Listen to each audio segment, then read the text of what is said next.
అయితే ముఖ్యంగా ముత్యాలు దాంట్లో ప్రధాన పాత్ర వహించాయి. ముత్యాలు తెల్లనైనటువంటివి, రామచంద్రమూర్తి నల్లనైనటువంటి వాడు, నల్లనైనటువంటి రాముడు తలపాగా చుట్టుకున్నాడు, తెల్లని తలపాగాని పెళ్లి సందర్భంలో. సీతమ్మ వారు సహజంగానే బంగారు బొమ్మ, ఎర్రగా ఉంటుంది. ఆవిడ గోరింటాకు పెట్టుకుంది తన చేతికి, అది ఎర్రగా ఉంది. తెలుపు దగ్గర ఏ రంగు పెట్టినా ఆ రంగు ఆ తెలుపుకు వర్తిస్తుంది. తెల్లనైనటువంటి ముత్యాలు సీతమ్మ వారి చేతిలో, ఎర్రనైనటువంటి చేతిలో ఉండేటప్పటికీ ఆ తెల్లని ముత్యాలు ఇంద్రనీలమణుల్లా పద్మరాగాలుగా అయిపోయాయట. యా ఇంద్రనీలాయిత, యా పద్మరాగాయిత, పద్మరాగాలుగా అయ్యాయి. ఆ తర్వాత సీతమ్మ వారు తన చేతిలో ఉన్నటువంటి ఎర్రగా కనిపించేటువంటి ముత్యాలను రాముడి తలపాగా మీద వేశారు. తలపాగా తెల్లగా ఉంది కదా, అప్పుడు ఆ తలపాగా మీద అవి తెల్లని కుంద ప్రసూనాల్లాగా అయినాయట. కుంద ప్రసూనాలంటే మల్లె పువ్వుల్లాగా తెల్లగా అయ్యాయి. ఆ తల మీదే ఉండవు కదా, తల మీద వేసిన తర్వాత కిందకి జారిపోతున్నాయి. రాముడు నల్లగా ఉంటాడు, ఇంద్రనీలమణి సన్నిభుడు రామచంద్రమూర్తి. ఆయన తల మీద నుంచి జారుతూ ఉంటే ఆయన నల్లదనం ఆ ముత్యాలకు అంటుకొని ఇంద్రనీలమణులాగా ప్రకాశించాయని. ఒకే తెల్లని ముత్యాలు సీతమ్మ చేతిలో ఎర్రగాను, రాముని తల మీద తెల్లగాను, రాముని పైనుంచి నల్లగాను 3 రకాలుగా కనిపించాయి అని, ఇటువంటి ముత్యాలు మీ అందరికీ కూడా శుభాలు కలుగజేయాలి అని శంకరాచార్యుల వారు అద్భుతంగా వర్ణించారు ఆ కళ్యాణ ఘట్టాన్ని. అటువంటి ఆ ముత్యాలు మన భద్రాచలంలోనే చాలా చోట్ల, అన్ని చోట్లలో ఈ రోజుల్లో కళ్యాణాల్లో ముత్యాలు సమర్పిస్తున్నారు. కానీ ముత్యాలు సమర్పించేటువంటి ఆచారం ఆరంభమైంది భద్రాచలంలోనే. ఈరోజు గౌరవ ముఖ్యమంత్రి వర్యులు ప్రభుత్వం తరఫున, తెలంగాణ ప్రభుత్వం తరఫున ఇక్కడికి విచ్చేసి ముత్యాల తలంబరాలు సమర్పిస్తున్నారంటే ఆనాడు ఈ తెలంగాణ రాష్ట్రాన్ని పరిపాలించినటువంటి తానీషా గారి ఆచారం ఇది. అనూచానంగా వస్తున్నటువంటి ఆచారం. ఇక్కడ చూసి మిగతా క్షేత్రాల్లో గవర్నమెంటు ఆయా కార్యక్రమాల్లో పాల్గొనడం జరిగింది. కానీ భద్రాచలానికి ఉండేటువంటి వైశిష్ట్యం ఏమిటంటే, ఆనాడు రామదాసు గారిని జైల్లో పెట్టడం వలన తానీషాకి రాముడు కనిపించి రామదాసుని జైలు నుంచి విడిపించి తానీషాను కూడా అనుగ్రహించి ఒక ముస్లిం అయినటువంటి తానీషా రామభక్తుడయ్యేట్లుగా చేసినటువంటి ఒక గొప్పతనం అనేటువంటిది భద్రాచల క్షేత్రానికి ఉన్నది. కనుక ఈ భద్రాచలానికి ఉండేటువంటి ప్రాచీనత, భద్రాచలానికి ఉండేటువంటి మహత్తు, భద్రాచల రాముడికి ఉండేటువంటి మహిమ, ఆయన లోకానికి చాటినటువంటి ఒక గొప్ప దివ్యక్షేత్రం ఈ భద్రాచల దివ్యక్షేత్రం. ఈనాడు ఆ ఆచారాన్ని, ఆ సంప్రదాయాన్ని కాపాడుతూ తెలంగాణ రాష్ట్ర ముఖ్యమంత్రి గారు ఇక్కడికి విచ్చేసి, వారే కాక వారి పరివారంగా ఉన్నటువంటి ఉప ముఖ్యమంత్రి గారు, మన మంత్రివర్యులు, మన దేవాదాయ శాఖ మంత్రి అందరూ వచ్చి ఈనాడు రామచంద్రమూర్తి యొక్క సేవలో పాల్గొంటూ ఉన్నారు. మరొక గొప్ప విశేషం ఈనాటి కళ్యాణానికి, పరాభవనామ సంవత్సర శ్రీరామనవమి కళ్యాణోత్సవానికి ఏమిటి విశేషం అంటే, ఈరోజు ముఖ్యమంత్రి వర్యులు అక్కడ సరిగ్గా ఈ పునరుద్ధరణ కార్యక్రమాలని ప్రారంభించి వస్తున్నారు. నిజంగా అది ఎంత గొప్ప అదృష్టం. ఎప్పుడో రామదాసు గారు కట్టారు, మళ్ళీ ఇది 50లో పునరుద్ధరణ జరిగింది ఆలయానికి. 58లో ఆ పునరుద్ధరణ, 68లో 58లో ప్రారంభమైనటువంటి పునరుద్ధరణ 68లో ఆలయం అనేటువంటిది ఆవిష్కరింపబడింది. ఈ కళ్యాణ మండపం ఇక్కడ మనం ఉంటున్నామంటే 68లో ఇది ఆవిష్కరింపబడింది.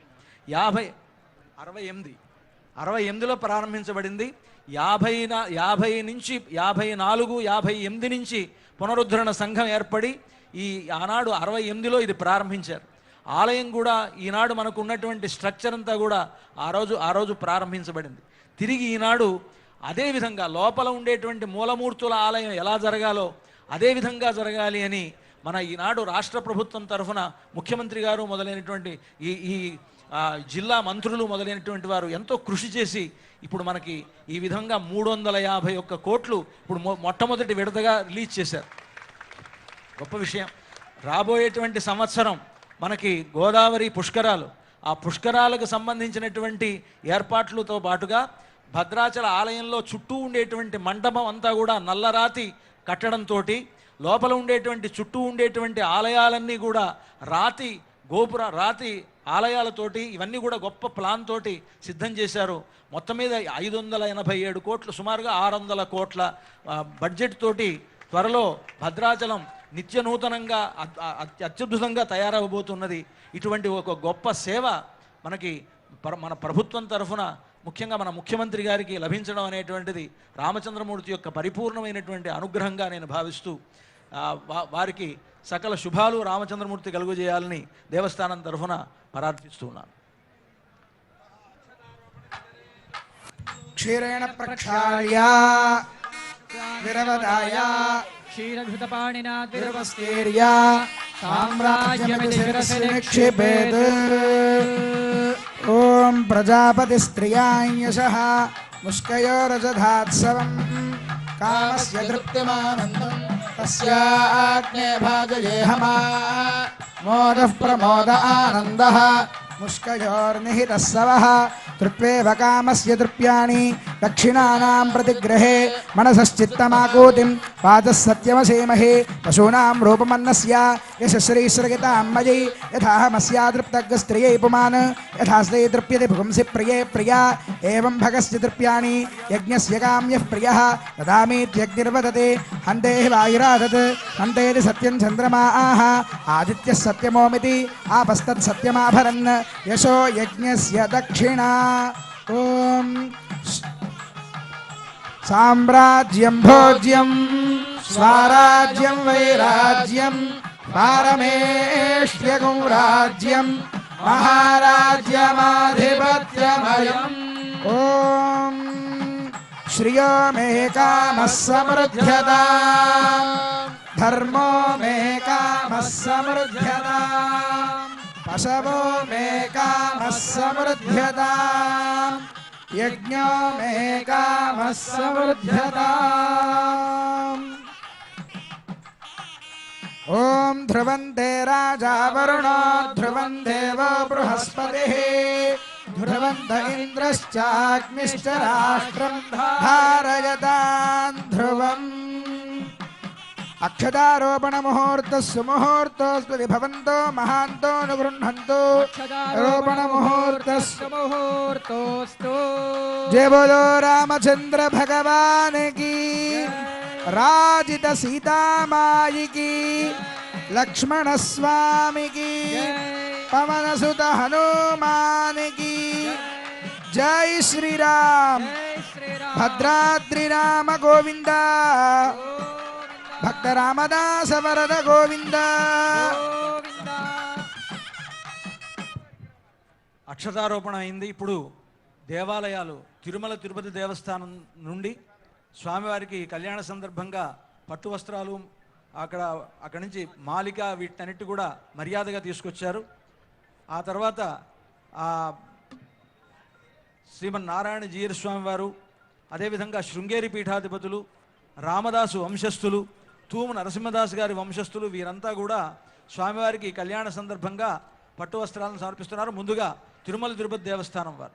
అదేవిధంగా మంత్రివర్యులైనటువంటి శ్రీ పొంగులేటి శ్రీనివాసరెడ్డి గారి దంపతుల తరఫున పట్టు వస్త్రాలు, ఒక వెండి పళ్ళెము, అలాగే తలంబ్రాలను అందించడం జరిగింది.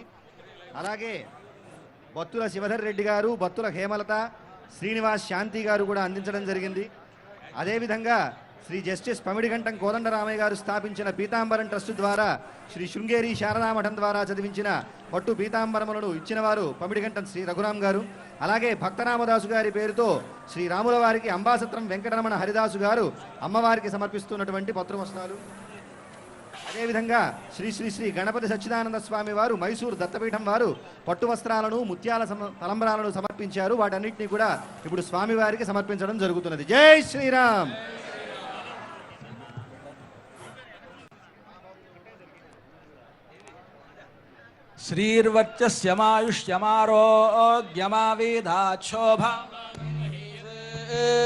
ధాన్యం పశుం బహుపుత్రలాభం శతసంవత్సరం దీర్ఘమాయుః.